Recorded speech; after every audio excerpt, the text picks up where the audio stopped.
14 Nigerians have been declared wanted by the international police for offences ranging from human trafficking, drug trafficking, robbery, cheating and forgery, among others. Information published on the Interpol website revealed that the 14 Nigerians were wanted by different countries where they had allegedly committed the crime. The notices identified the wanted persons as Felix Omoregie, Jessica Edosomwan, Uche Egbue, Jude Uzoma, Chinedu Ezeonara, Benedict Okoro, Ikechukwu Obidiozo, and Alachi Stanley. Others are Buhari Salif, Timlon Kim, Austin Costa, Okromi Festus, Akachi Vitus, and Mary Eze.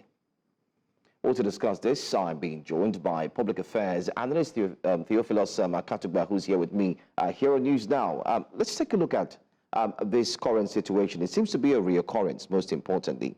And now we're seeing that 14 Nigerians are being wanted in different countries. First of all, let's talk about the implication that they are on red alert, especially by the Interpol. Well, the implication is that it damages the path for other Nigerians. It heightens suspicion for Nigerians. And where you have a society where you have a lot of wealth without evidence of productivity, wealth without work, without credible source, and a country that celebrates the wealth rather than questioning the source, these kind of things will continue to remain prevalent. So it's very sad, and those who are traveling around this time, who have similar names, who have similar facial looks, will face a lot of challenges, because with this red alert, it means there will be double check for anyone carrying the Nigerian passport. I can imagine if it's a cousin of the wanted person. You can imagine you have a surname that's similar. Yes. Anyway, what are the challenges that are faced by especially Nigerian authorities and the fact that they are apprehending these ones? And what does it mean for the fact that they have to extradite them to other countries as well? By Nigeria? Yes, exactly. Yes, they have been declared wanted. It means that Nigeria haven't signed, as part of the Interpol community. Have to search for them and surrender them if they are within the shores of this country. And so, except that the government of Nigeria has the resources to investigate the matter and also request that, okay, they want to take care of them at home. I know that many of these countries will say no, because they will want to say that they might not receive commensurate punishment. In some countries, death sentence for the crime they've committed. In other countries, maybe it's life sentence. So they want to deal with this themselves. What I want to say is that there are a lot of Nigerians, especially this human trafficking issue. A lot of people over the years did not know that they're involved in human trafficking when they ferry people to make travels outside of the genuine purpose. Maybe they belong to a sports association and they want to travel. There are a few people. The records are being kept. And the same way the French musician, the other time, I can't remember his name immediately, was jailed because over the years he'd been traveling. Each time he traveled, he had 2-3 persons to Papa Wemba. And you saw that he faced serious problems. So we need to be careful. The world has become very globally connected. There's technology, there's biometrics. So whatever you do, you might think that no one is watching, but they accumulate to become a real big problem. I mean, you just mentioned the case involving Papa Wemba, and we did see other Congolese as well who fingers were being pointed at them, especially when they go for their tour and concerts in different European countries.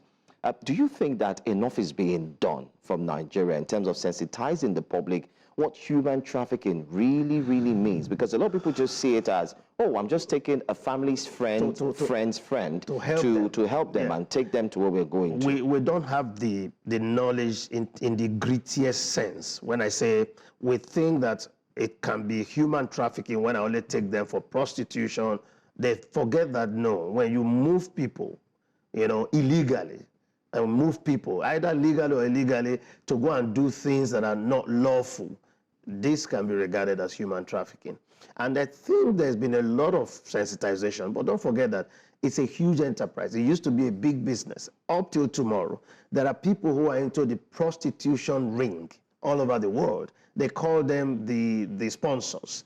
and they sponsor people into different societies and take over their passports, sign agreements, enter oath, and these women are exposed to all manner of either they do some regular, irregular jobs and have to keep paying until the money with which they are brought into the country is paid off. Some who refuse prostitution go into hard labor. Others who choose to do prostitution pay off over a long period of time, and they are never happy doing that. And so I hope that, you know, we have limited opportunities at home, and this has given rise to all manner of sharp practices. Today you see traders who are fronting with trading, but what they do is trafficking drugs, and within a month or 3 months of setting up a business, you see it so large, but patronage cannot be commensurate with the business. But the business is staying there as if it's flourishing, but the owner of the business looks very, very prosperous, but you can count the number of customers, number of invoices issued over a period of time. So do you think this would serve as an indictment, let me use that word, indictment, in terms of the bodies who would need to ensure that they step it up if they need to curb this? Because in the past few years, we've seen many arrests made, but it seems like there's no follow-up as regards to what really happened to these persons who were arrested. So do you think this is an indictment, and do you think that they really need to step it up in terms of ensuring that information shared, not just when the culprits are caught, but what happens after? Now, let me tell you, it is not such an indictment, but it's a wake-up call to do more. A lot of Nigerians who travel abroad, they didn't travel originally to do drugs, but they did not calculate the cost of travel and what they will face. When they face the harsh reality of this Western world, the cold bitterness of individualism, they resort to all manner of things. I know someone who went there genuinely and then found himself doing drugs. He said he was out of the difficulties. So when people travel abroad without counting the cost, they think that the money in the Western world is there for the picking. No. Every cent, every pound, every shilling, every dollar is through hard work and genuine work. And we have been bastardized in our mind that we can do so little and make so much. And so a lot of our people go there. So that's why I said you can't blame our people. But then we cannot exonerate some of our agencies, especially the immigration, especially those in customs who are supposed to do much more by being vigilant. I hope now going forward, they will do a lot more but there's so much they can do. People can actually travel genuinely and turn to something else. I agree, there's so much they can do, and like someone had said, that maybe there's a focus on how much they can make in terms of profit, so that rather than focus on some of the unfortunately, many Nigerian uniform personnel, they see it as an enterprise to have the uniform. The uniform is a private business, and they hijack the authority with them and use it to make money. Recently, someone came from the US and told me he was doing passport. This is a country where we have reduced the period of doing passport. People are encouraged to go through it themselves.